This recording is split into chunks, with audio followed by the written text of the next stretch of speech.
It was July 18th, 1969. It was early in the morning, about 5:30 a.m. It was a beautiful day to fly.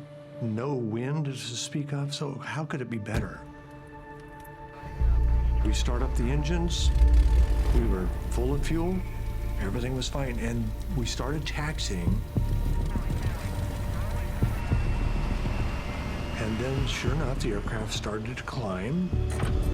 Chuck brought the landing gear up. We were accelerating and climbing above the runway, and I think we were about 100 feet above the ground when I started noticing that something was wrong. You have one engine at high RPM, another at low RPM. Now that can happen with an engine failure. And I mean, I grabbed the chairs and held on and looked out, and I saw a bunch of green grass. It looked like a city park. And I thought, well, worst case scenario, we've always been trained to just land in a park. But the next thing I noticed was towering trees were filling our windshield. Chuck grabs the flight controls and he yanks them all the way left as far as they'll go, and then he pulls it all the way back against his chest.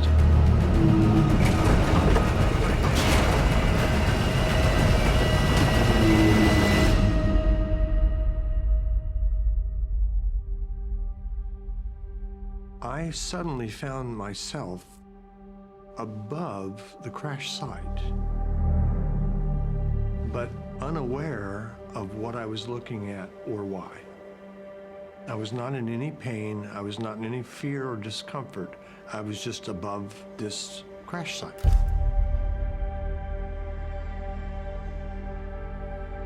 I could see an airplane, and I could see a pilot. First of all, my eyes went right to one pilot. This was Gene. And then I went over and I saw another pilot right next to him, 5 feet away. And I recognized this as Chuck. And while I'm processing what I'm looking at, I see a third pilot, also about 5 feet away. And this is me.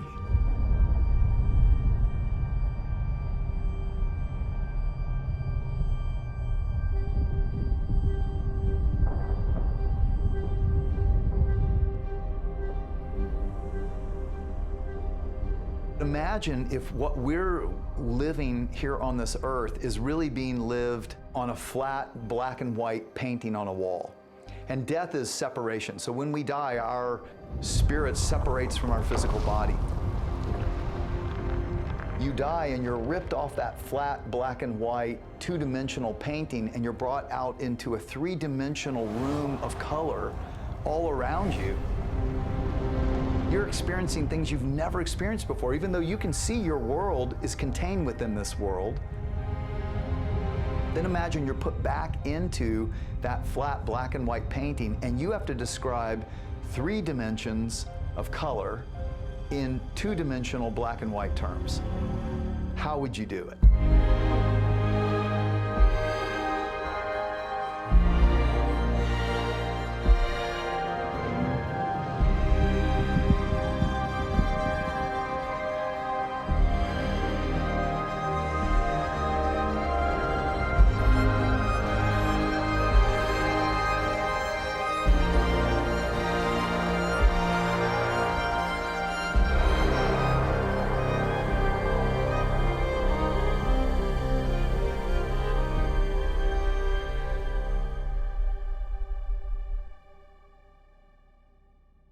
Medically, scientifically, the point of death cannot be defined. What we do know is there is a process of dying during which I feel the near-death experience occurs.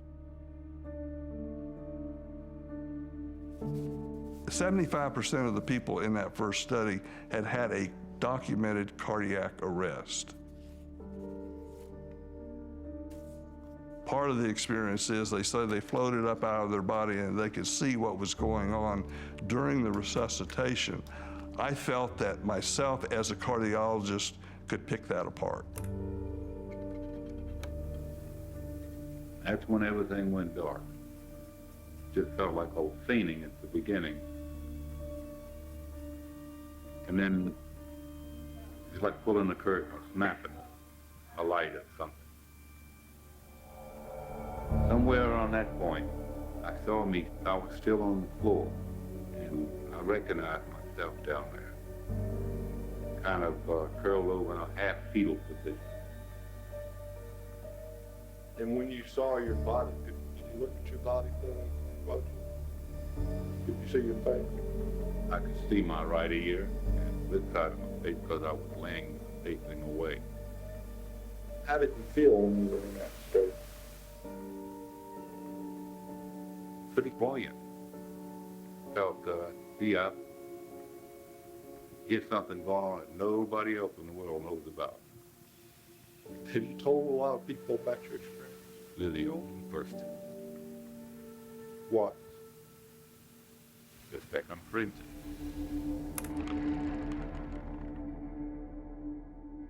This is clinical death as we know it. Sometimes for a few minutes, sometimes 30 minutes, sometimes hours.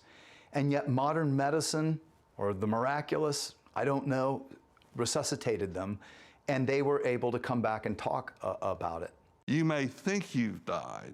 All definitions, medically, scientifically, and legally, state that once you go across that red line, i.e. you die, you don't come back.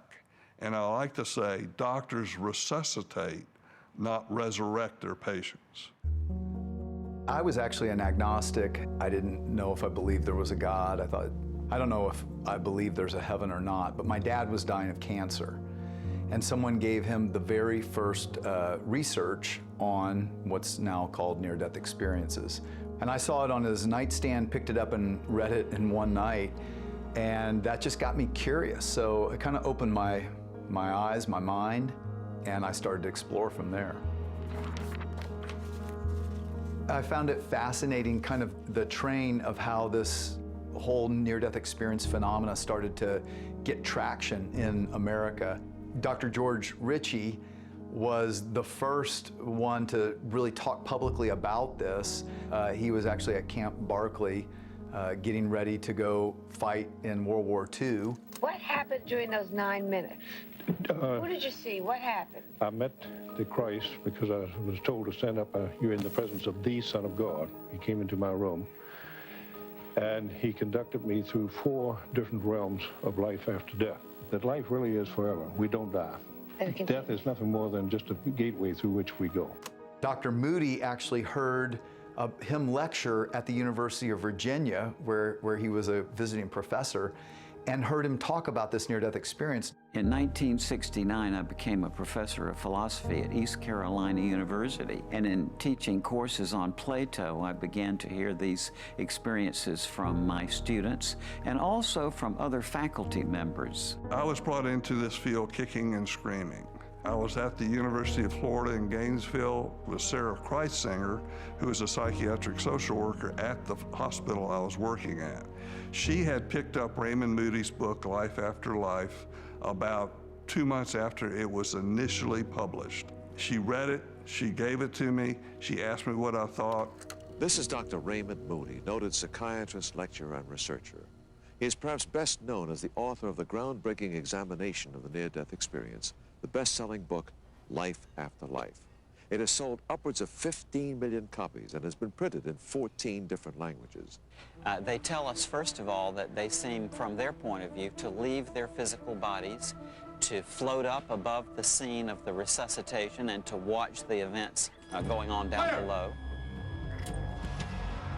They tell us that they go through a narrow passageway or a tunnel into an incredibly brilliant and warm and loving light.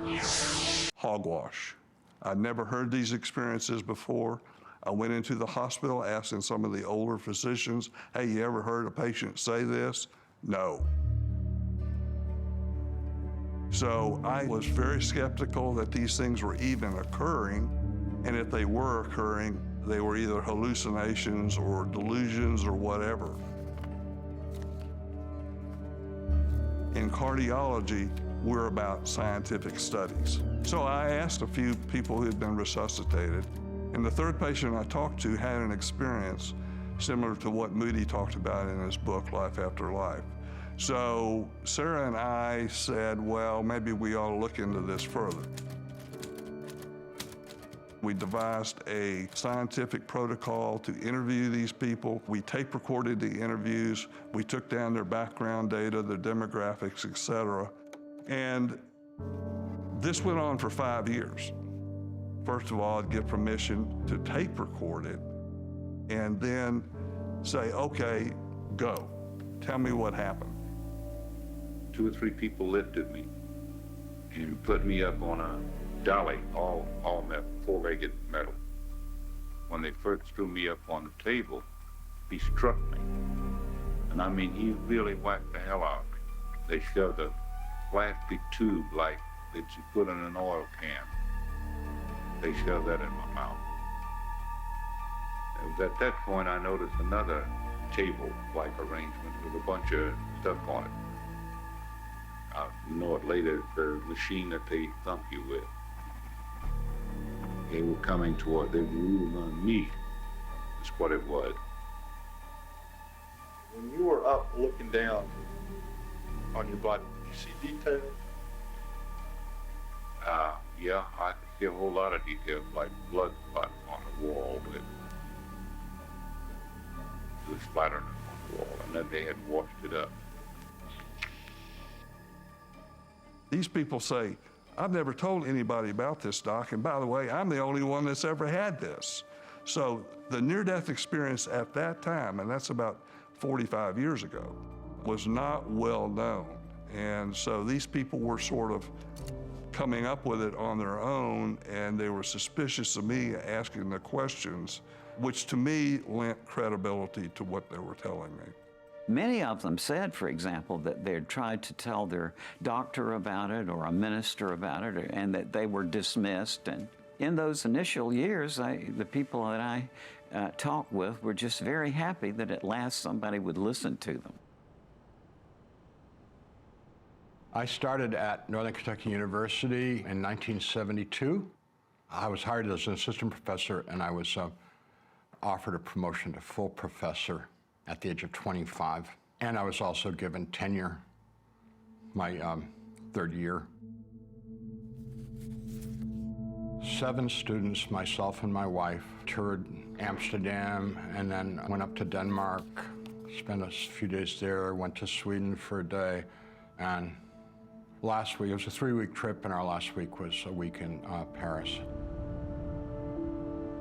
It was an art tour, and it was pretty much all museums.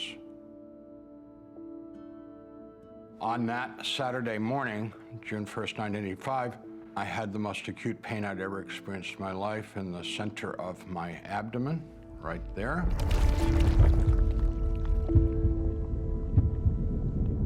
It was terrifying because it just came from nowhere, and I never experienced such acute pain. I mean, this is like the kind of pain that blows the top of your head off. A doctor came very quickly, got me up off the floor with a great deal of difficulty because I couldn't move. He knew exactly what was wrong and told me that I had a perforation of the duodenum, which means I had a hole go through my small stomach. What was happening was the hydrochloric acid and the enzymes and the bacteria and everything are now migrating, leaking into my abdominal cavity. To put it in crude terms, I was digesting myself on the inside. Without exaggeration, what it felt like was fire. My wife riding alongside of me in the back of the lens, we traveled 70, 80 miles an hour through the streets of Paris to the big city hospital. They confirmed basically if I didn't have the surgery in an hour, I would die. So they sent me to the surgical hospital, and because it was the weekend, there was no doctor available, no surgeon available at the hospital they sent me to. So I was put in a room. I begged, I screamed, I yelled. And my wife begged and yelled and screamed. Nurse, can someone please come in here? Sorry, we need a doctor to prescribe something. There needs to be a doctor, someone I know, but there has to be somebody here. How can there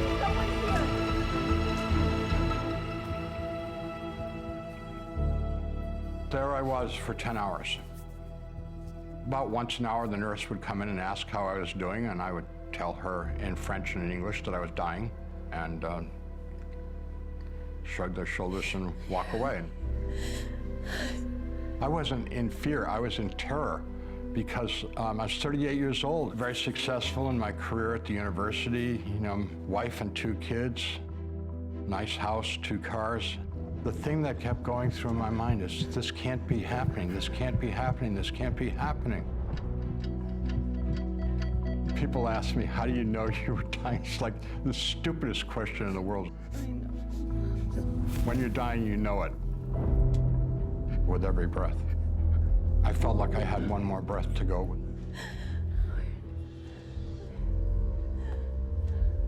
Nurse came into the room at 8:30 that night and said they were sorry, but they were unable to locate a doctor, and they would try to find one the next day, which was Sunday. Well, when she said that, I was like, okay, it's over, it's done. You know, I can't do this anymore. You know, I'm exhausted. And I looked at her, and it was horrible to see her crying like that. And I closed my eyes and stopped trying to breathe. Then I went unconscious. I was an atheist, and I knew that when you die, it's just over. It's like the big nothing, you know, void, the end. The official impact speed recorded by the National Transportation Safety Board was 135 miles an hour. We impacted right below the cockpit. With that impact speed, it just exploded the cockpit into, everything was opened up. We hit that dome and fell, boom, right down to the ground.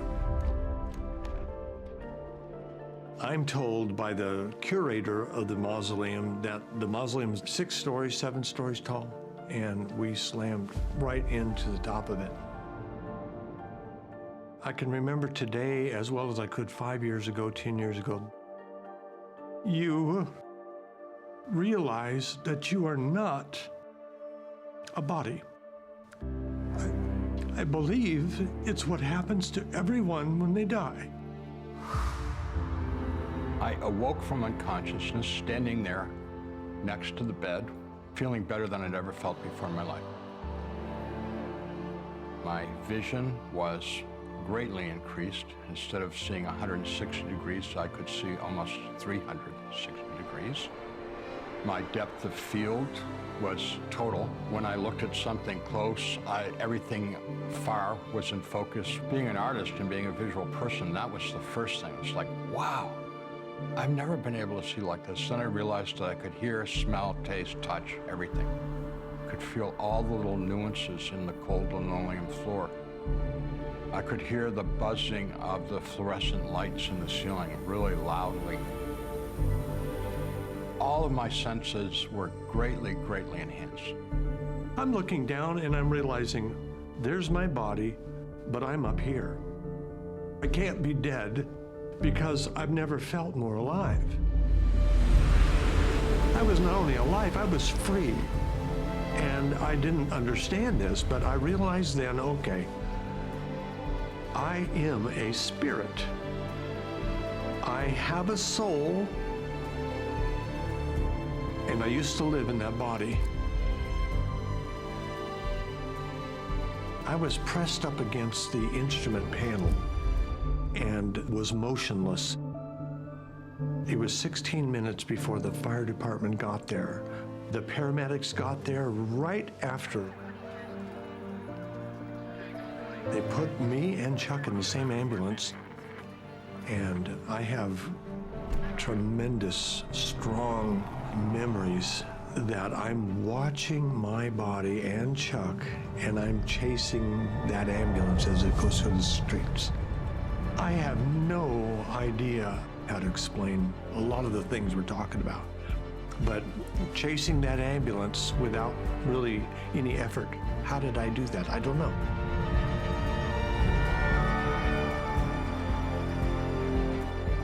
I wasn't worried.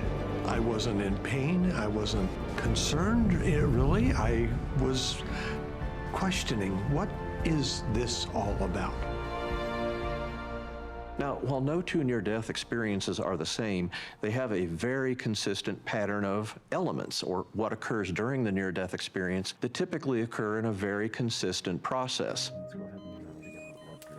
The very first thing that happens is that close brush with death.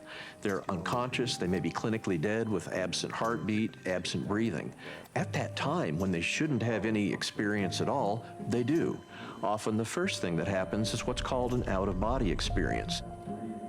People leave their bodies, they're watching the resuscitation many times, but they say they still have a spiritual body. From that vantage point, they can see ongoing earthly events and often later describe frantic efforts at their own resuscitation. They move out of that place of their resuscitation and they come to a place of exquisite beauty. They very commonly see a light at times, interpret that as a religious figure. And this light was light that is love and life. It was palpable and not hard to look at, but it came out of everything. And yet it made everything vibrant. The colors, they say, are far beyond our color spectrum. Music has been described so beautiful that they say they've never heard anything like it, nothing like that's possible on Earth. Deceased relatives or friends often come to meet them there. You know, they say we still have all our memories, our humor. We're the same people, but we meet again on the other side. Some of them say, well, I reached a place where I felt like if I went any further, I wouldn't come back. At that time, they may then have a life review. They may see part or all of their prior life. The whole experience is very calm. It's very peaceful. Some people don't want to come back. And then many talk about a God of light and love that they experience in His presence. This light is brighter than the sun, but again, not just light like we would see here on earth.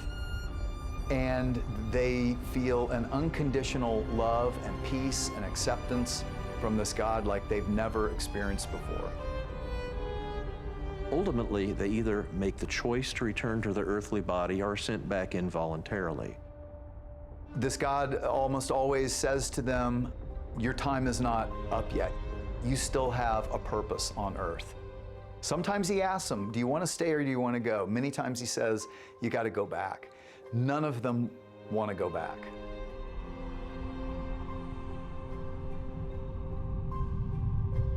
Not every single one of them experiences all the commonalities. Some do.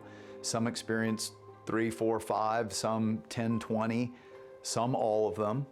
But those commonalities overlap. But there are uniquenesses to each experience. Like when they encounter this God of light and love, each one of them feels like they are the only one God loves. And yet they all feel that way.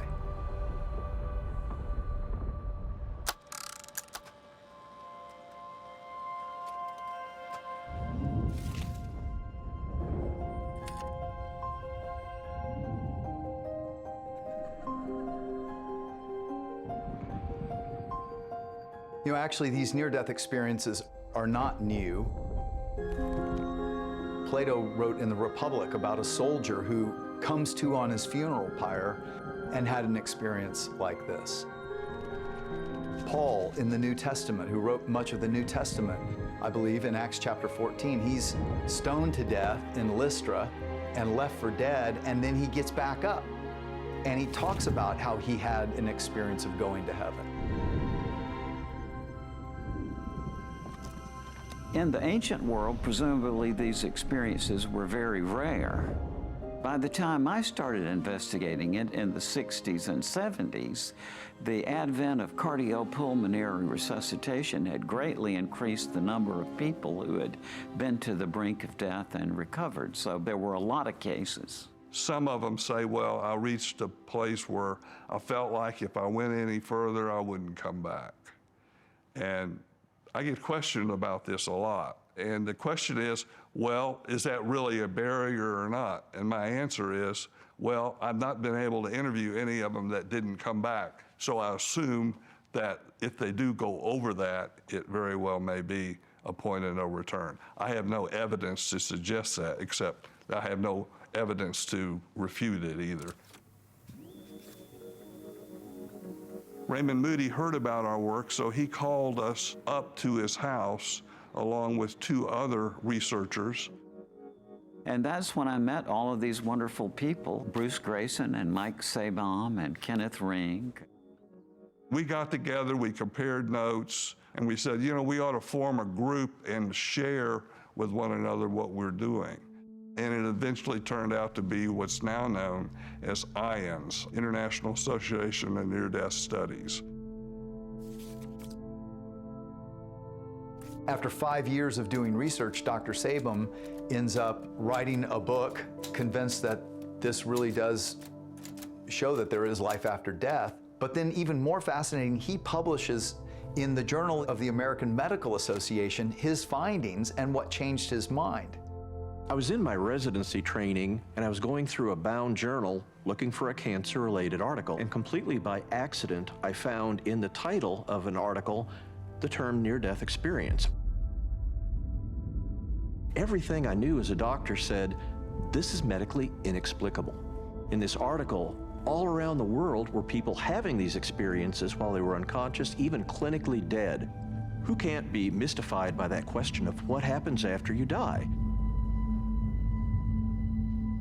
As I've traveled around the world to China and Japan and India and North and South America and all over Europe, people all over the world use the word light, but they say that it's not the light that comes from a light bulb or from the sun. But universally, the description is of a light of complete compassion and love. And people also say that they learned from their experience that what we call death is a transition into some other reality. So they lose their fear of death.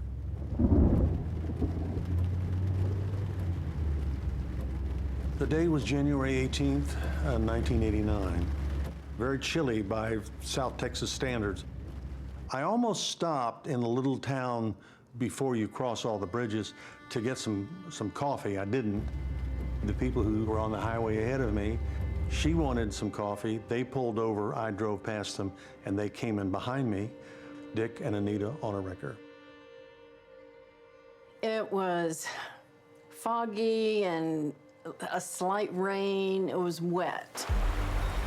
And I knew I would have to cross some bridges.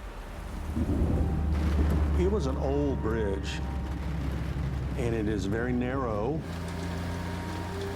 I'm just really focused on getting back to Alvin, Texas, where I live. I was headed back that way and looking forward to seeing my family, which I missed for 3 days, especially my wife.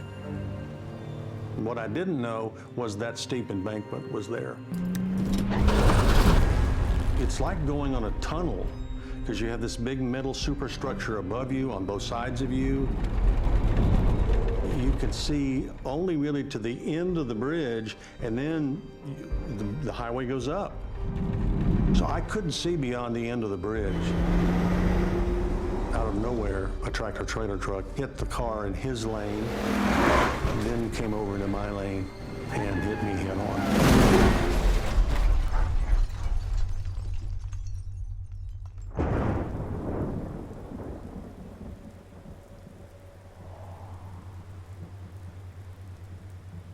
When we approached the bridge, the first thing on the right was this large 18-wheeler.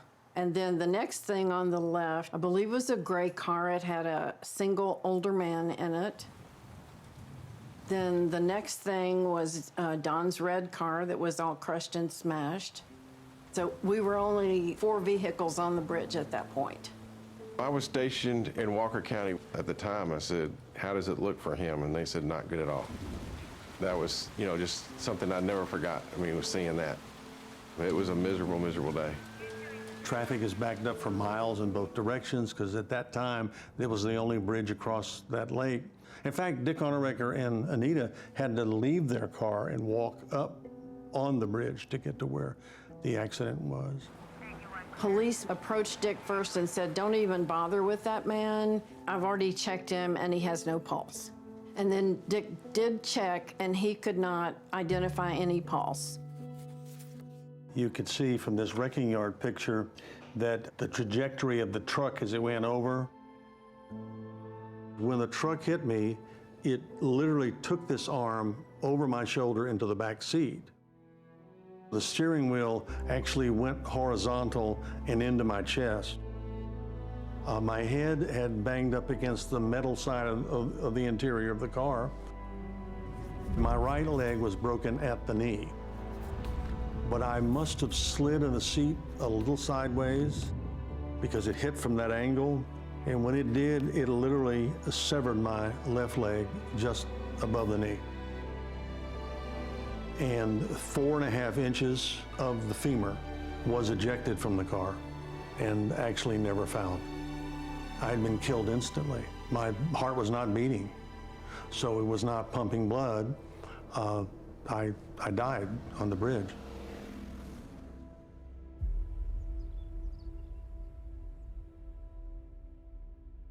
I'm a board-certified orthopedic spine surgeon, and physicians spend their entire career evading death. We believe that if we are smart enough, if we are well-trained enough, and if we do a good enough job, that we can control the outcomes, that we can control the variables, and we can cheat death. My husband and I were avid kayakers. Kayaking is both challenging and exhilarating. We began to go down the river. We went over the first couple of drops. It was very high flow, very high current, strong current. There was another client that sort of bobbled her way past me and ended up sideways at the entrance to the chute. So my only option was to veer over and go over the main part of the waterfall.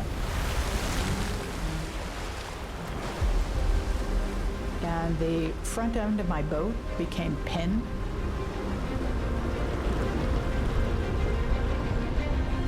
And the boat and I were then completely submerged under 8 to 10 feet of water.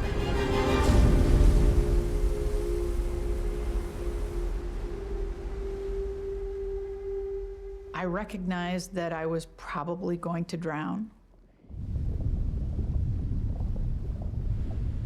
I would think about the fact that I must be dead, but I didn't feel dead.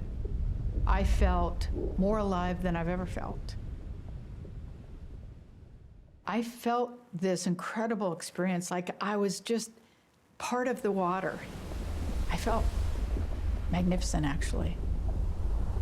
I knew that I was being held by Christ as purely as I know anything. I know it sounds crazy, but it's just something that is outside of our language. We went up a world-famous climb, maybe 500 feet, 3 pitches up. As the train started pulling out, I just thought, this is it, I'm gonna die. Took a corner doing 90 miles an hour, flipped over, and then landed on his top. All I remember seeing was a big white light. The knife had gone all the way through my liver. I had a punctured lung, and I started feeling myself leave my body. You were in the hospital bed, right? But you had left your body, and your body was on the bed. My spirit was. And I could see in every direction at once. Up on the ceiling, looking down, there was this feeling of a presence. It felt like it's not like this kind of like guy up in the sky. And that was God. I just know it was the God. Meaning of life, of everything. It was unlike anything that I've ever experienced. I have no fear of death. There's with total knowledge and unconditional love. It was all the love that is in the universe. Death is not the end. It's probably the beginning. I looked into his eyes. It was like I was looking at forever inside, and I could see the love he had for me. People don't believe you when you say the story, but it's just so real. Almost 30 minutes had gone by. Enough time had passed that they had shifted from a rescue mode to purely a body recovery mode.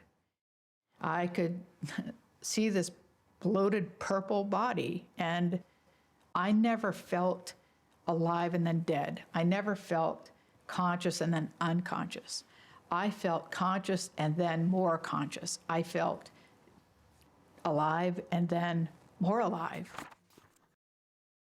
I came into this thing skeptical. I mean, I could have very easily blown this whole thing off. If you go through resuscitation for 20 minutes and you've been without oxygen for 20 minutes or whatever, you're going to lose some neurons. You're going to have brain damage. You may not live either. You'll die a neurologic death. General rule is the longer you're without the oxygen, normally, the more brain damage you're going to have, and it's progressive until it's restored. A new study may provide answers to the age-old question, what happens to our brains when we die? The brain has always been the most fascinating and the most interesting organ to me because to the world it is completely unexplored.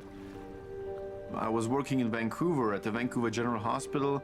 This was an 87-year-old gentleman. He came during the emergency shift with a bleed between the brain and the skull. We call it a subdural hematoma. And we decided to operate. We removed the skull, we removed the bleeding. He did fairly well after the surgery for about 3 days, and then he started having seizures. So we went and applied an EEG to say where the seizures are coming from and how to treat them. Once we had this applied, he had a heart attack and died. So that left us with the rare recording of the human brain that went from alive to death. It's the first ever recording of a dying human brain, one that happened entirely by chance. We've heard about people before who have faced near-death experiences describe this moment where the important moments in their life flash before their head. Is that what we're talking about? Is that what this is? From what this case of one tells us, all the things that are consistently being described by people who undergo near-death experience, these guys have exhibited these brain waves that exactly the same ones we're measuring when we record the activity of this patient 30 seconds before the heart stops beating and 30 seconds after the heart stops beating. That we found was quite astonishing. After searching and searching, we had not found anybody at the time when we wrote the manuscript and submitted it that had full brain recordings from the dying human brain under acute clinical environments. Brain waves are always present in our brain. They differ in frequency, meaning how many times per second they oscillate. The high frequency waves are called gamma waves. Then the lower ones, we call them beta, theta, alpha, and delta waves. Those are slower frequent oscillations. We found an increased interplay of these oscillatory bands with each other. We looked at how does, for example, theta waves that are known for memory recall, how do they couple with gamma waves? And we found an increased coupling of the two after the heart stopped beating. The brain is a prediction machine that is designed for survival. So we see something, we interpret the signal, we generate a response. In all kinds of responses that the brain generates, the only one we can measure right now is movement. We can't measure what we call thinking. Can you measure emotions, feelings? I don't know what to answer you. We can't measure all these things. We know that the brain somehow does these things. We may never understand what exactly happens, and maybe that's not the most important thing either. If the science can contribute even a minute percentage and can shed light on the nature of the human brain dying, if I could go to my patients and I could tell them, it may be that your loved one is replaying some of the nicest memories of their life. it somehow makes things easier. It tells them they're not suffering. That, I think, would help patients in that tremendously difficult time.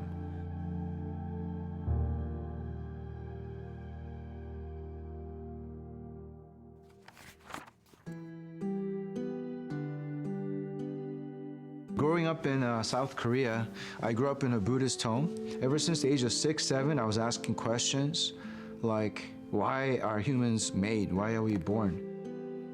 What is the purpose of mankind? Why am I here? The Buddhist monks at the temple would say things like, oh yeah, Steve, you can go to heaven, you can go to hell, come back. You can get reincarnated into an animal or a different species. They taught you how to do right and do wrong and try to earn your salvation. My mother, who was trained as a registered nurse, she got recruited by a VA Veterans Hospital in Boston. You know, she prepared the way for us to come, so I came with my younger brother in elementary school. The older I got, middle school and even up to freshman year, I remember feeling a lot of confusion. I remember looking in the mirror and saying, how come I'm the only one? How come I have to be Korean? And it was a big struggle, and it led me to become a little rebellious. Like, I joined the garage band. I think I tried a little harder than others to try to fit in. I just remember, you know, always feeling a little empty, feeling confusion and emptiness, you know, from high school. I remember in the summer of 1998, we would get high in the morning, in the afternoon, in the evening. The whole summer, I don't remember being sober for an hour. And my mom and brother were getting super worried. I called the Buddhist temple for help. They didn't help either. So I realized, like, this is something that is beyond my power, ability to save myself from. You know, people say when they see demons or evil spirits, they might think somebody comes with a pitchfork and horns, but I had an open-eye vision of an old Asian grandpa coming. Like, he's talking to me like I'm talking to you. He said, hey, Steve, I know you're having a hard time. If you commit suicide and take your own life, then I can give you 50,000 less years of hell. And I'm like, that's a great deal. I went to the kitchen. I grabbed the biggest knife I could find, got on my knees. So I grabbed the knife and I cut my neck open here, which, you know, was very painful. My mom sees the event happening, so she calls 911. The cops came, and then the grandpa spirit still there speaking to me, says, Steve, you gotta hurry up, you're gonna miss your chance. Go for the stomach. So I cut my stomach open, which actually is, you know, the scars go down all the way here. I lost a big part of my blood. The cops came and whacked me with a bat. I dropped the knife. I remember losing consciousness. The whole living room was bloody red. My mom was crying. I remember hearing her. They put me in the stretcher because already I'm very damaged. I'm losing blood like at a very fast rate. And I'm going in and out of consciousness now. The grandpa spirit's gone. And then it was just into the unknown after that. I remember coming out, seeing my body, and then seeing the ER room. I remember going through just darkness, like even seeing rocks and stones around me, just falling. It just felt like I was falling in an elevator. And I don't know how to put it into words exactly, but I knew I was going to a different place that was still real, more real than anything here on earth. I was still fully conscious, everything's happening, but now it's like there's a different set of rules, there's a different set of awarenesses, and you're saying goodbye to earth. I knew I was saying goodbye to earth and going to another place of eternity. And then God came to me in like a ball of light that became like a triangle. Behind it, I saw the city. I looked up and it was glittering like gold. The walls were gold. I don't know how it works, but it's definitely a place we go. I heard a voice before I woke up. I love you. And I opened my eyes and I'm in the emergency room. I was like, oh my God, I'm alive. So first of all, I was so thankful I was alive. I look around, my mom's there. She's crying, grabbing my hand. Son, you know, you regain consciousness. And I was still trying to process what happened, but I just knew I was back on earth. They said they took 2 surgeries to cover the blood vessels that were cut. A specialist had to find at the last minute, and if he was late, they told me I would have been bye-bye forever. My heart and blood rate wouldn't go back up. It just kept sinking, sinking, sinking during the whole surgery. And they said it was a miracle. Good timing.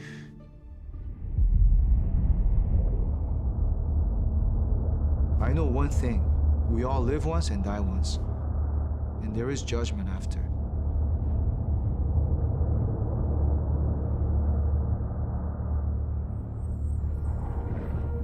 I think that there are a lot of people that do take advantage of this novelty and the fascination of this experience. We're all going to die, and we all want to know what's going to happen once that happens. So, I mean, this is speaking to us all and of great importance. That can be abused. Some of these cases are transmitted through several different people before they get in print. And they get a lot of attention because they're fantastic. But what I've tried to do is remove some of the subjectivity to these experiences and put data out there that's been scientifically, rigorously collected. There's no way you can verify the transcendental part of the experience. The person feels like they go to an otherworldly environment as opposed to their environment right there in the room with them. What really convinced me, and what convinced many skeptical doctors, oncologists, cardiologists, is that when people initially leave their body, they say that many times they were in the room still where they were being resuscitated or worked on, many times up near the ceiling, looking down, watching. They felt incredible peace even though it was chaotic, oftentimes in the room where they were working on their body. When they would come back, they were able to give corroborative evidence that they actually saw what was going on in the room, even though they were unconscious at the time they were being worked on. They shouldn't have been able to see this. Autoscopic means self-visualization. They were visualizing themselves from the ceiling, lying in bed, lifeless, or being resuscitated. That is the verifiable part of a near-death experience, where you can go back and either verify what they said they saw or what actually occurred, and that's what I wanted. That was the main thing that got me hooked on this thing. And I paid very little attention to the tunnel, the light, the deceased relatives and friends, the religious figures. For me, as a cardiologist, scientist, and a physician, I wanted some verification. I wanted some medical records. I wanted to talk to people who had been there and seen what had happened in the room.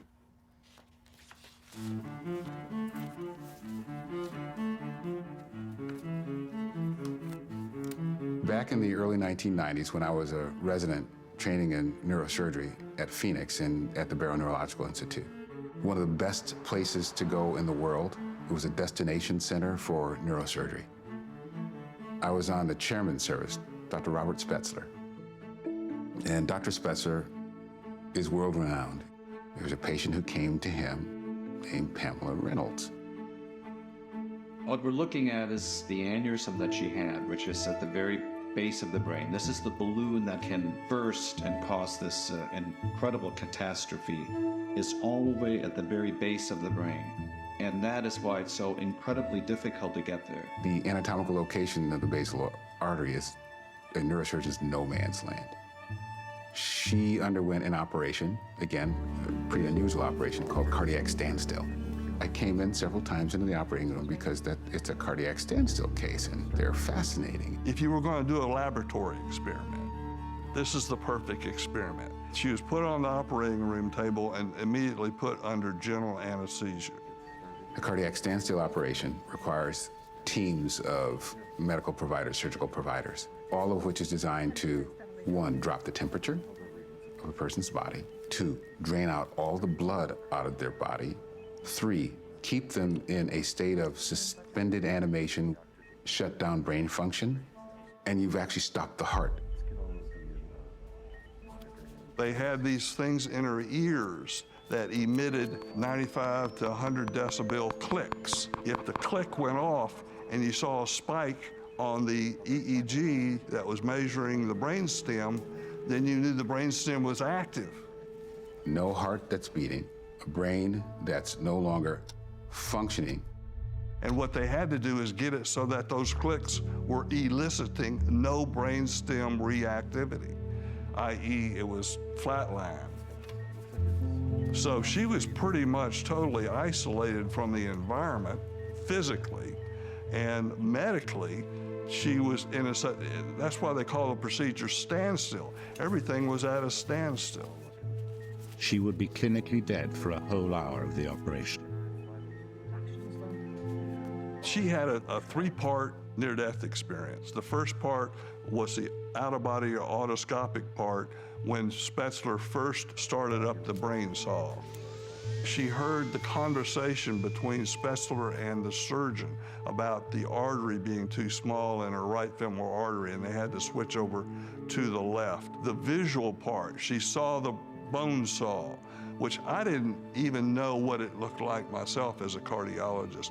And I was then looking down at the body. I knew it was my body, but I didn't care. My vantage point was sort of sitting on the doctor's shoulder. I remember the instrument in his hand. It looked like the handle of my electric toothbrush. And then she said that there was this tray of instruments to the right of Spetzler that it looked like the socket wrench set that her father used to have. And then the other stuff was the same autoscopic.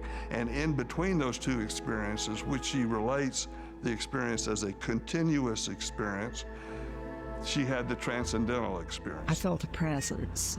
I sort of turned around to look at that pinpoint of light. Well, how do you know the transcendental experience happened when the blood was drained out of her head? Well, you don't. All you can do is infer it. You can't prove it. The other two are time anchored. The middle is not.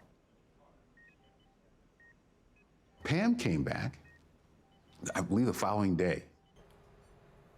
As with every patient, I'm rounding on her in the intensive care unit before the chairman's rounds, and she was awake talking with me. I usually ask these typical questions. How are you feeling after the tube was removed from her by extubation, and she was able to control her airway, and she was becoming more lucid? Well, she had a lot to talk about. She began to describe some details about her operation. And as she spoke, I became spooked. She talked about her blood vessels in her groin being cannulated and being too small. She talked about her heart being shocked twice, giving me details that she just shouldn't know. I sort of put the kibosh on the conversation. Pam, you need to get some rest. I'll come back later. I went to my chairman and told Dr. Spetzler, you need to talk with Pam Reynolds. She's describing stuff that she just shouldn't know. This ain't right. Functionally speaking, Pam was dead. Typically, when people are coming out of a dream in the morning, they feel like they're coming back to reality. But people who have a near-death experience say that as they go into that experience, it's this life that becomes dreamlike. People feel that when they, from the world's point of view, are dying, they actually are waking up to a reality that this state of existence that we're in now seems like a dream or as though you're asleep.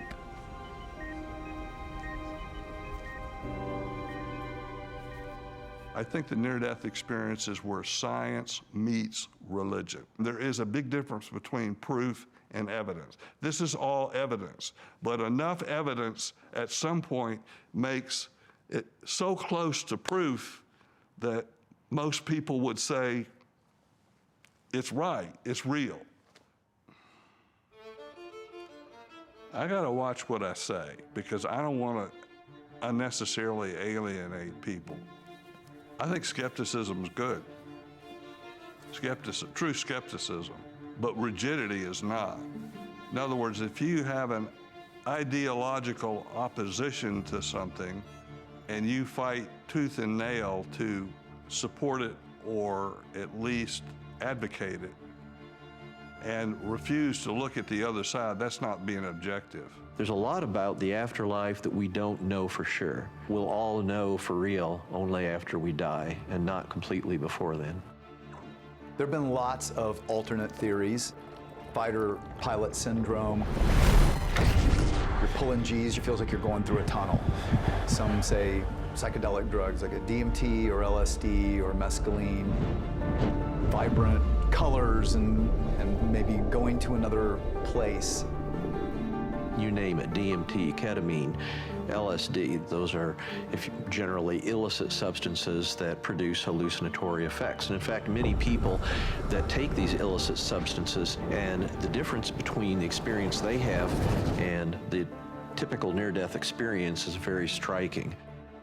The problem is that all of those might describe one aspect. You have people, and we're talking thousands and thousands of people, all around the globe, old, young, sighted people, blind people, and they're saying the same thing. So on the other side, blind people can see. They have to adjust to it, to describing things that they see. But they see the same things. And there was one study done with 23 blind people, 14 of them blind from birth. 2 of them that I report about describe the light coming out of everything. There's the near-death experience of Marta. She was a 5-year-old girl and totally blind. Marta went into a lake and drowned, and her consciousness rose above her body. She described vividly details of birds' feathers, birds' eyes, details on telephone poles. It's remarkable to me how someone totally blind can be fascinated by mundane things that you and I would not consider to be so exciting. Seeing this for the first time while she's unconscious and below the surface of the water, and yet having a near-death experience. So how do you get a lucid experience that happens both for people who have had hallucinogenic drugs potentially in the hospital or, anesthesia, but they're saying the same things as those who have had no anesthesia, and the same things that little kids say, the same things that people from different religious backgrounds and cultures say. You don't have mass hallucinations.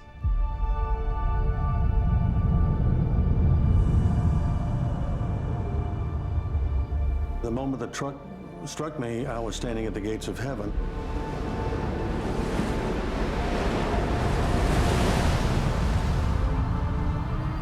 And it was magnificent. It was like the inside of an oyster. It was pearl and dazzling, almost like it was living. It just looked that way because of the light reflecting off the gate. Heaven is light. God is light. It's astounding. One of the most difficult things about talking about heaven is that you have to do it with earthly words. And there are no earthly words that do it justice.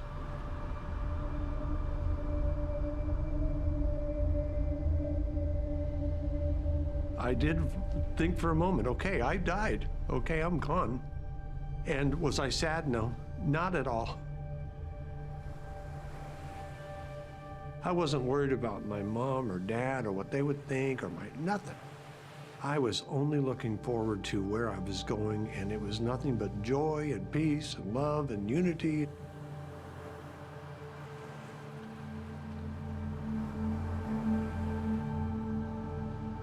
I was surrounded by people I knew and loved in life. The first person I saw was my grandfather. I was very close to my grandfather. Last time I saw him, he was in a casket. At his funeral, he did not look good. Now I'm standing at the gates of heaven, and there he is to greet me. And he looked really good. He extended his hands to me and spoke a language I've never heard before, but fully understood, and said, "Welcome home, Donnie."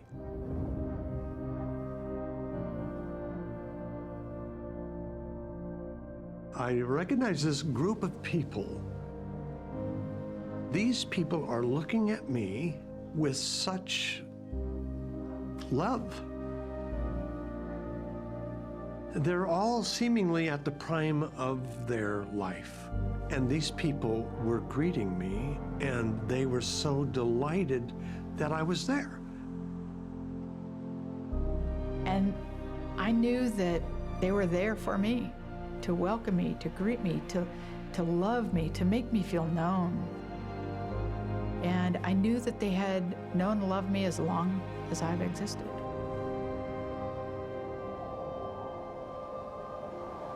The music was phenomenal. Thousands of songs at the same time without chaos. All manner of music, instrumental, choruses. Astoundingly, they just invade you. I mean, you're permeated by the music.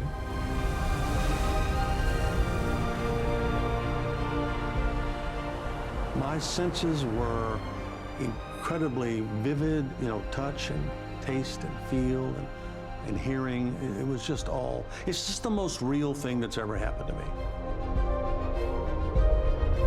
After I greeted the people, they parted, and I could see through the gate. There was a long boulevard that really bisects the city, and it appears to be constructed of gold.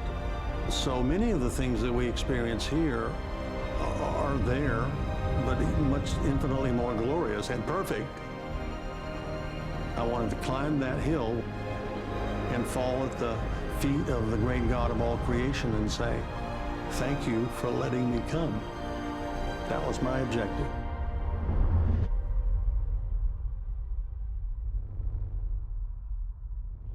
Not every near-death experience is a good one.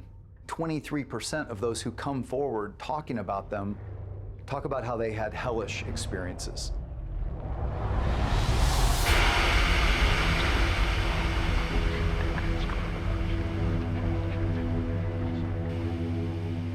At that time, I felt really empty. It just seemed like the best thing to do was just to die at that point. If I die, then it's game over.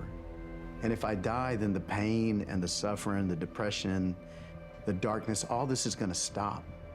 Well, if I do enough cocaine, then maybe my heart will stop beating because it feels like it's racing out of my chest.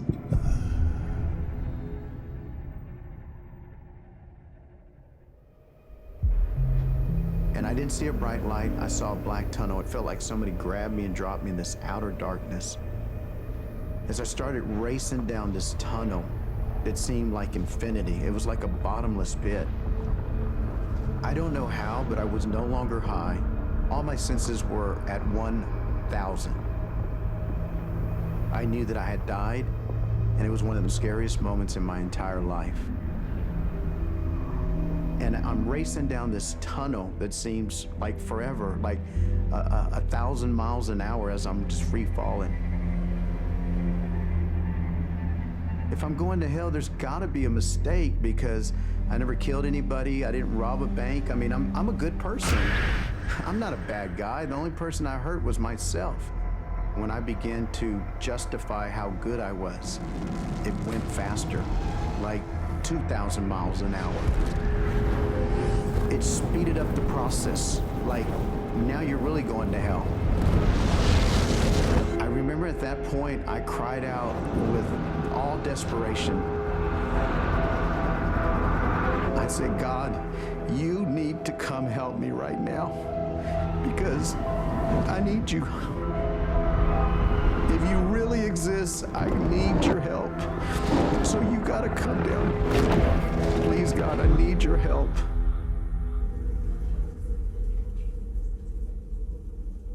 In the bed that I had been in was this big slab of meat.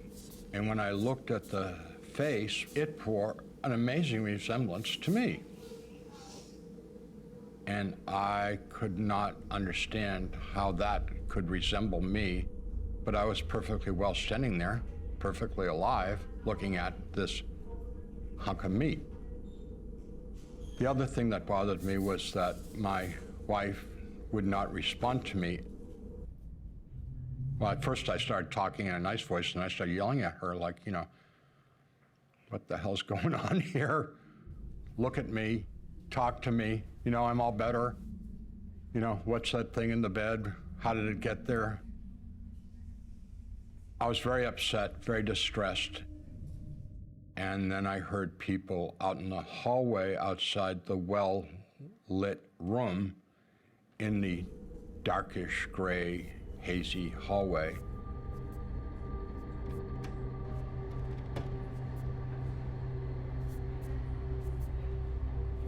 And there was a group of people standing outside the light of the room in the hallway. I said, I'm sick, I need a doctor. And they said, we know all about you. It's time for you to come with us. So I thought that they were hospital personnel to take me to a doctor. When I left the room and went into the hall, I can't explain how I knew I couldn't go back into the room. The door didn't close, but I knew that it was impossible for me to go back into the light of the room. So I hesitated, and the people became very insistent. Hurry up, let's go, let's go. We can't wait anymore. You know, we've been here a long time waiting for you. Hurry up. So I gave in and went with them, and they immediately surrounded me and moved me forward into that grayness.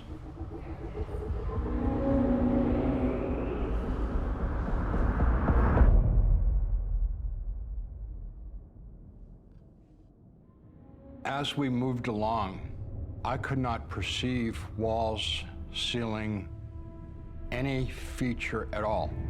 And we walked and walked and walked. And after a while, it's like, okay, this hospital's not that big, you know? I mean, we've walked miles now, and it's like, where's the stairs? Where's the, you know, where's the up and down? Where's the walls? And there was nothing. We just walked and walked.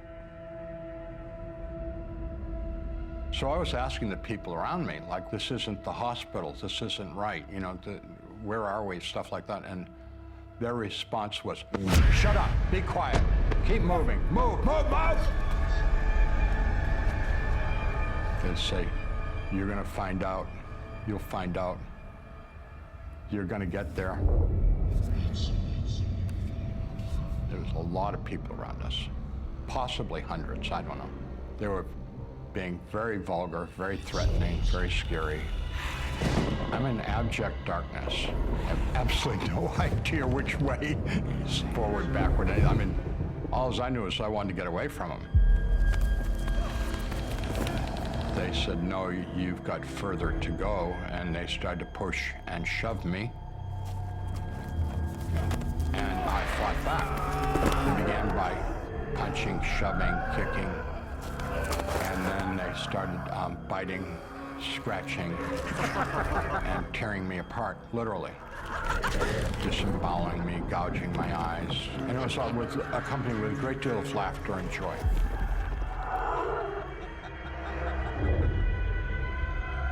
I thought about my whole life, and everything seemed like, what was the point? And I realized that my relationships with my mother and father were a disaster. My relationship with my sisters wasn't good. My relationship with my wife was very troubled. I was not proud or pleased with my relationship with my two children. I sank into a pit of despair and hopelessness that I can't begin to describe. My mind offered up a memory of myself as a little boy going to a Sunday school singing Jesus Loves Me. When I was a little boy and I was afraid, like having nightmares at night or whatever, I would pray to him and he would chase the lions and tigers, the bears away. And as a child, it was like mostly in the image of like a superhero. Jesus was like a superhero. And so that's it. That was all I knew. So I called out to him. In complete desperation, a tiny little star appeared in the sky. And very rapidly, it got brighter and brighter and brighter. I started moving helplessly without direction. I had nothing to do with this. I started moving out of the room.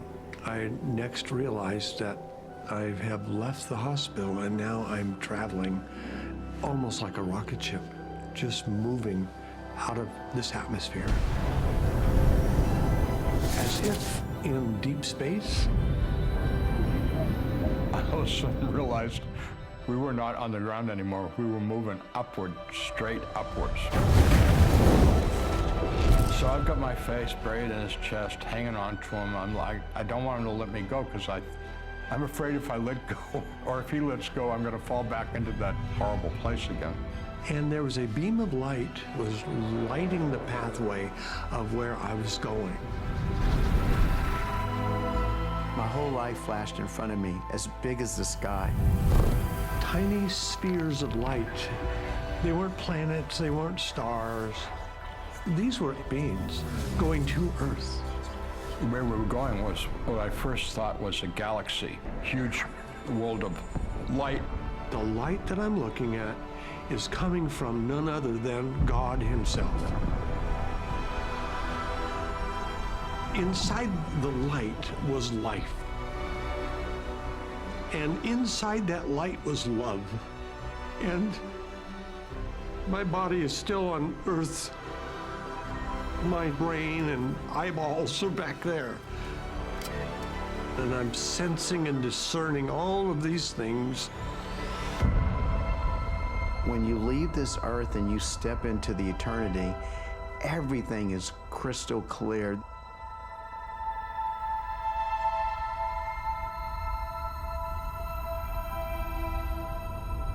I knew I was coming to this holy area, and obviously it took another second to connect the dots. This is heaven.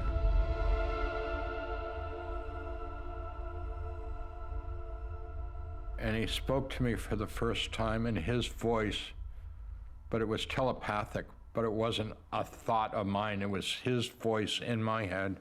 And then he said, I've got some people that I want you to meet. They've recorded your life, and they want to show you your life. So they proceeded to show me my life in chronological order. What I saw, to summarize it, was happy youth, pretty much, then going to adolescence, everything going sour, particularly with my relationship with my father. Because of my father's cruelty to me, I was cruel back. My father was physically and emotionally abusive every day to my mother, my sisters, and to me. I mean, it never stopped. The only way that I could deal with it was to try and not feel anything. And all he wanted from me was to be a little duplicate of him, you know, just be subservient to him. You know, being disobedient had immediate physical consequences of being kicked or punched or hit. And I saw myself striving to become emotionless and feelingless, which was a way for me to protect myself from being hurt. As I became more manipulative and successful, the more the angels and Jesus expressed their disappointment and sadness with me and my life. And it really hurt to disappoint them, because here I have these newfound friends, my big rescuer, you know, best friend I ever had. And I'm looking at my life and I'm a big, huge disappointment. And he should put me back. I don't belong here.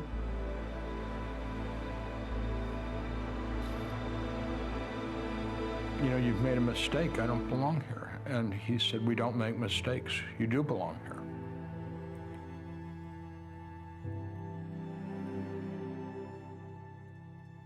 At this point, I'd had a number of operations and was finally able to be upright instead of wheelchair bound. but I wasn't able to walk very well.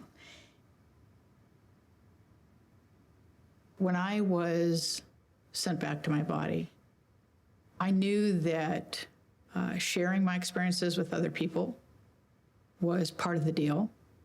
I knew that part of that was writing about them. And so I woke up and I spent the next week or so getting up at 3 or 4 in the morning and writing for a few hours before the morning routine. And so I, made my final revisions, and when I hit the save button, I took my youngest son, who was still living at home, into town to get ice cream so we could celebrate. And so as we were driving into town to celebrate, I called my older boys because my oldest son and his brother were at the time living in Maine. They were ski training. And I called them to share this great news. And the coach answered the phone and told me that Willie had just been hit by a car and killed.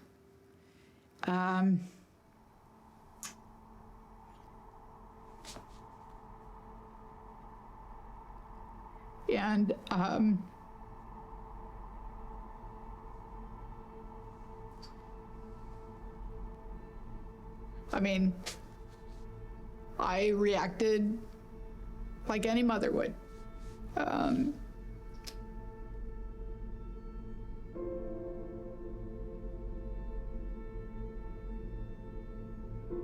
The depth of my spiritual knowledge does not protect me from grief. It doesn't protect me from sorrow or any of those things. The depth of pain of losing a child is, I don't think, a pain that can be replicated by any other human experience. I was devastated.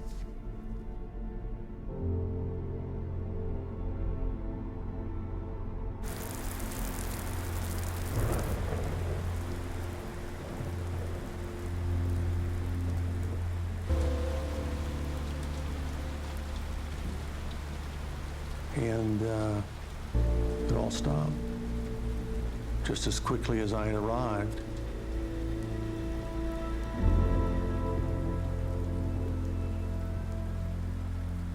That accident happened at 11:45 in the morning. I arrived at Herman Memorial Hospital at like 6:15 that night. So they went and got my wife out of her classroom, brought her down to the office and told her the news. I walked down the hall and into the office, and our assistant principal came out from around her desk and just wrapped me in this hug. And she says, "Don's been in an accident." And that's all we knew. I was taken into surgery that evening and was in surgery for 12 hours. The next day was when I realized I was in the recovery room. The emergency room had called, and the nurse said, "He can't hold the phone, but I'm going to put it next to his ear so he can hear you." And I started with the questions, "Are you okay? What happened? Do I need to come up there?" Just, rambling sort of things. And all I could hear him say was, "I just want to go home. I just want to go home." Later, I understood that he meant his heavenly home. Had I had a choice, I would not have come back here. I've had 30 wonderful years here, but I would still rather be there. I know what happens next, and it's always better there than it will ever be here. So I did really want to come back, but I didn't get a choice. He went into a deep depression. And I would go in, and he would just lay there. He wouldn't talk to me. He wouldn't acknowledge me. I would bring papers to grade. I would sit over in the corner and grade and stay there till about 11 o'clock almost every night. And then I'd tell him good night and I'd leave. And it was hurtful because I thought, you're alive. You know, you're alive, you're back with us. Don't you love us enough to be glad to be back with us? And to me, that was harder to deal with. The depression was harder to deal with than the physical injuries, which were massive. And I remember one night, I thought, you know what? I'm gonna go home early tonight, and I'm gonna take a warm shower, and I'm gonna crawl in the bed and get a good night's sleep. So I gathered up all my stuff, and I just said, well, I guess I'll see you tomorrow.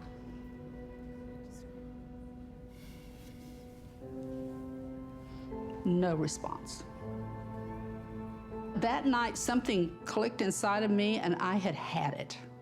And I dropped that book bag, and I stomped my way over to the side of the bed, and I let him have it. What is wrong with you? Why aren't you glad to see us? Why aren't you glad that you're back with us? It just tumbled out. And so I grabbed my stuff up, and I'm walking out the door, and there was a big mirror next to his bed. And I looked over there, and he was crying.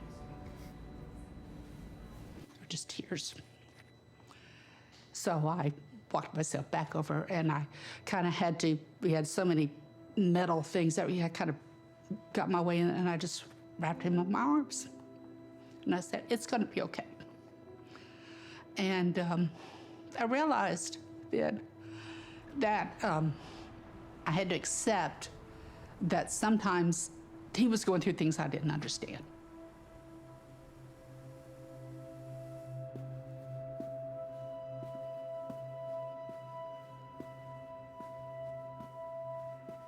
Finally, when we got through it, Jesus said, do you have any questions? And I said, I got a million questions.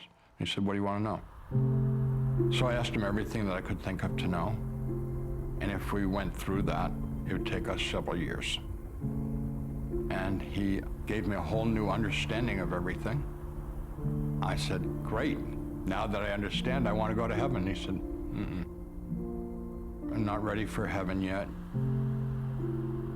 Finally, I said, what do you want me to do? I want you to love the person that you're with. And I said, okay, yeah, but then what do you want me to do after I do that? And he said, no, that's what I want you to do. And I said, what good's that gonna do? And he said, it's gonna change the world. And I said, that's gonna change the world? I don't think so. No, I said, you don't understand. The world is like a terrible, cruel place. Even if I love someone, they're just gonna go get beat up somewhere else, and they're not gonna. And he said, no, if you love someone, they'll take that love out into the world, and maybe they'll love somebody, and it'll grow and grow and grow. I said, it's not gonna work. And he said, it's God's plan. It's gonna work. Well, when he pulls out the God's plan work, I mean, it's like, what can you say? And so finally I conceded. And I said, okay, I'll go back. And with that, bang, I'm in the body, I'm in the bed.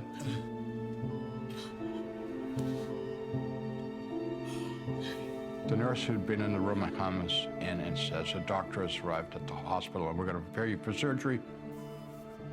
When I awoke, I knew that what had happened to me was the most important thing in my life. Because now my life had real meaning and purpose.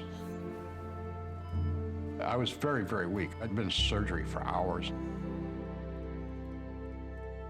I'd spent most of the morning trying to think of how I was going to tell my wife what had happened. I said to her, it's all love. She said, I love you. And I said, I know you love me, but it's all love.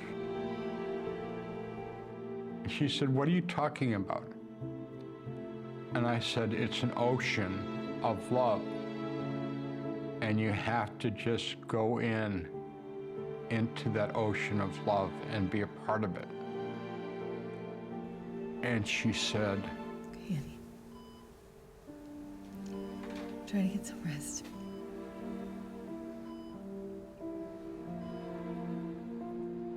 Here I am. I'm giving her the abbreviated wisdom of God. And she's basically telling me, you're making no sense. It's crazy talk. From that day forward, I tried to tell people about God, heaven, hell, what I'd experienced, and nobody took me seriously at all. I was a zealot. I was a complete zealot, and it was not good for my relationship with them, because the more that they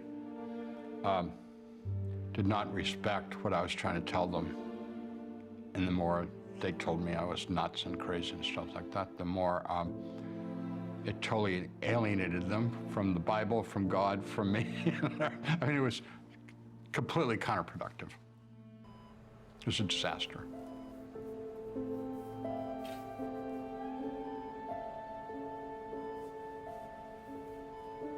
My wife left me. She poisoned the kids against me. They've rejected me. They don't want anything to do with me. They think I'm a crazy man. It's all gonna work out.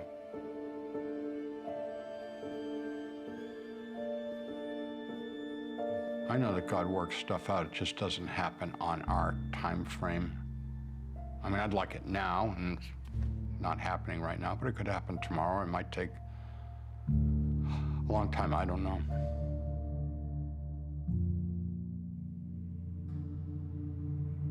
A couple of years down the road, when I found out about the heaven experience, people have asked me, aren't you mad that he didn't tell you? And I'm going, not really. I was relieved, because now I understand. You know, if you've been to heaven, why would you want to be back in the pain that he was in? I found myself on a daily basis with all these devices attached to me and unable to move at all. Couldn't do a single solitary thing for myself at all. 38 and then 39-year-old man who was completely helpless.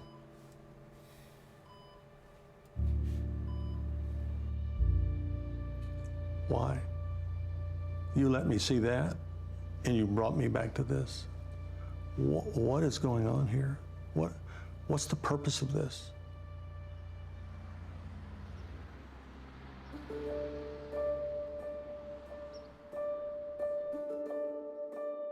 In my studies of psychiatry, I quickly realized that practically everybody is chasing something.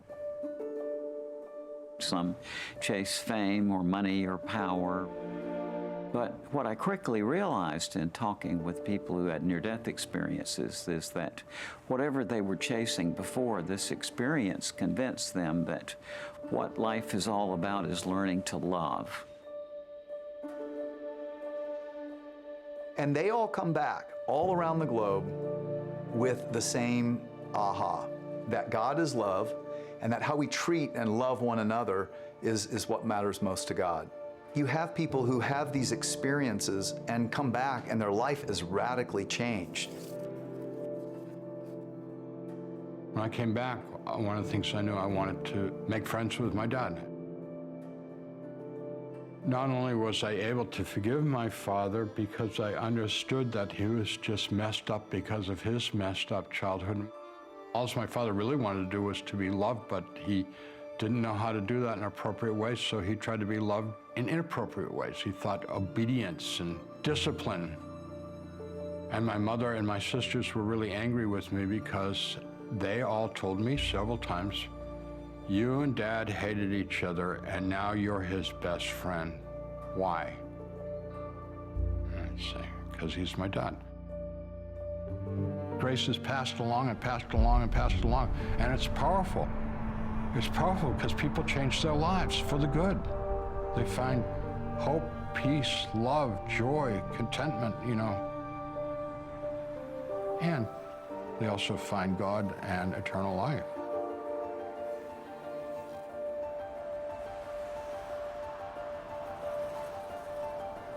When I was being shown the ripple effect of my own actions and my own words, I was able to see this 20, 25, 35 times removed from me. That's a big distance. I understood all the hurts and sorrows and dreams, everything that had brought me to that point in time when I may have hurt someone else. I also had this complete understanding of the backstory or the life story of the other people involved and everything that had brought them to that moment in time where they hurt me or they hurt someone I love. What we each say and what we each do and the choices we make matter. They really do.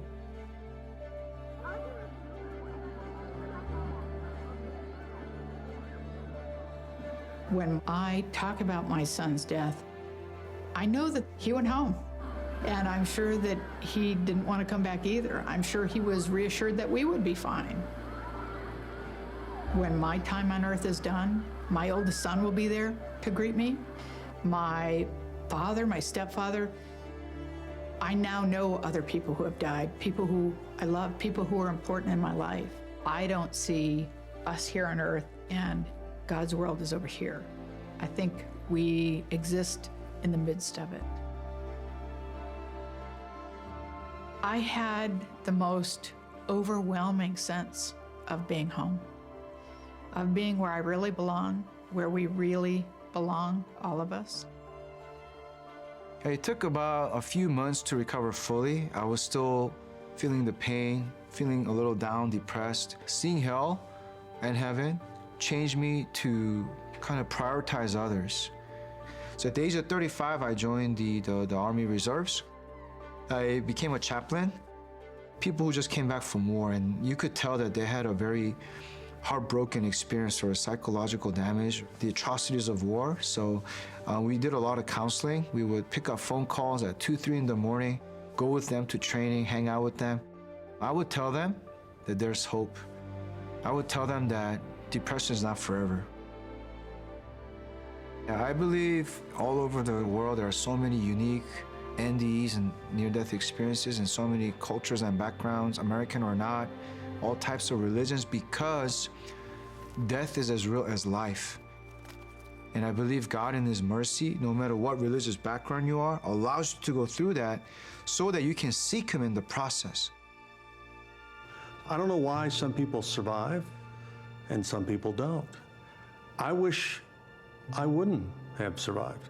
I've had some very real things happen to me on earth, the birth of 5 grandchildren, seeing my children all graduate. I mean, it's been glorious in many ways, but nothing compares to heaven. It's just, that's the most real thing. That is my reality.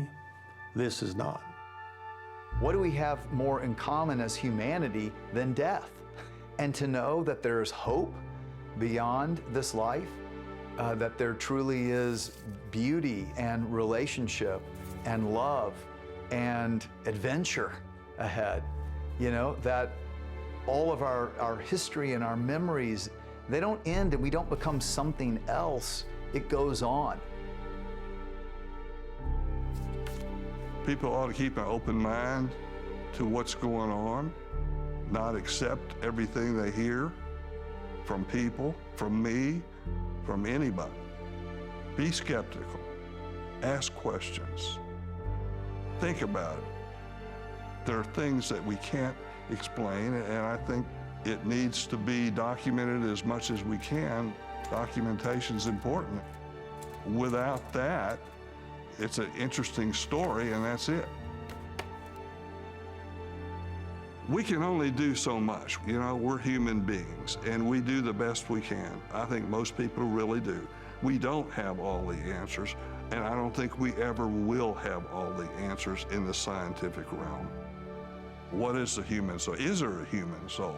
Does it live after death? I don't think science is going to answer those questions. I think all of these near-death experiences suggest that that's possible.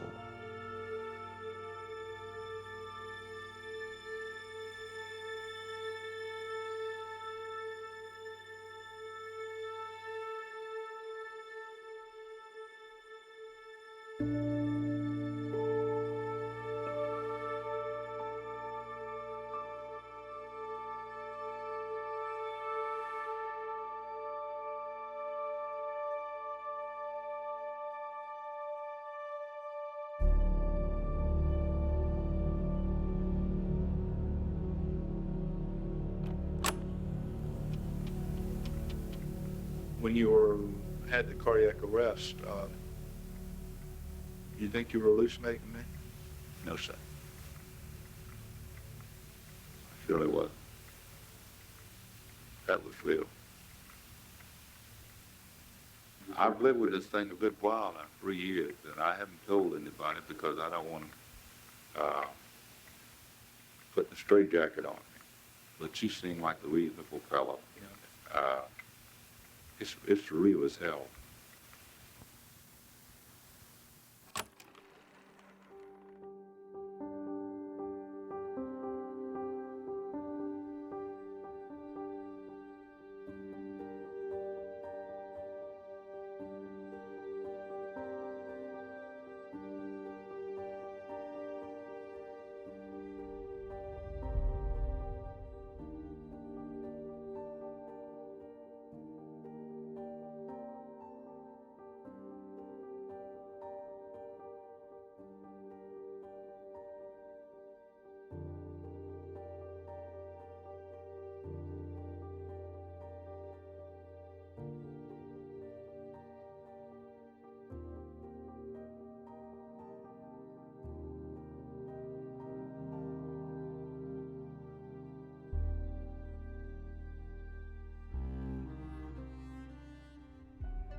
Love has no time. You're out of your body and out of your mind. Float into the sky. A sweet hello, faith in goodbye. All of the colors, all of the sounds, stunningly bright and beautifully loud. I see it all of my doubts fall. Everything's clear now. When we're together, I won't let you down. Bleeding my heart out. Don't disappear now. There's more hope than ever now. I know what love means, so I surrender, follow your lead. I know it's hard to believe, it's bigger than you, much bigger than me. All of the colors, all of the sounds, stunningly bright, beautifully loud. I see it all of my doubts fall. Everything's clear now. When we're together, I won't let you down. Bleeding my heart out. Don't disappear now. There's more hope than ever. More hope than ever. There's more hope than ever.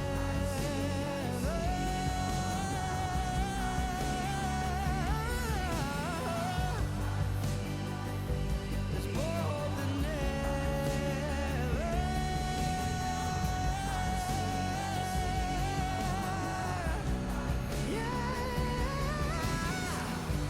I see it all of my doubts. Everything's clear now. Oh, when we're together, there's more hope than ever.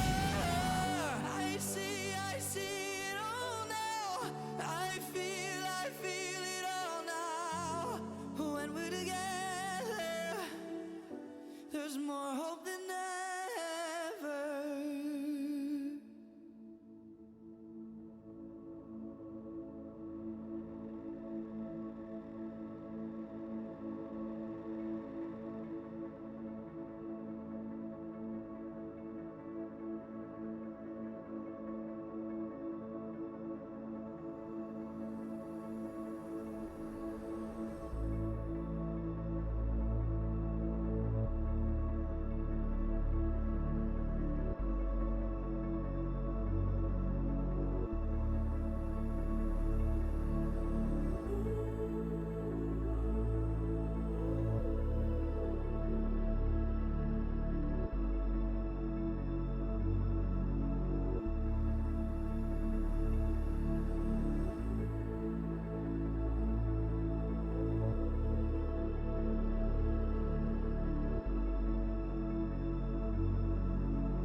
keeps on going and pulls us closer to the light. I know one day we'll dance again on streets of gold with no regrets.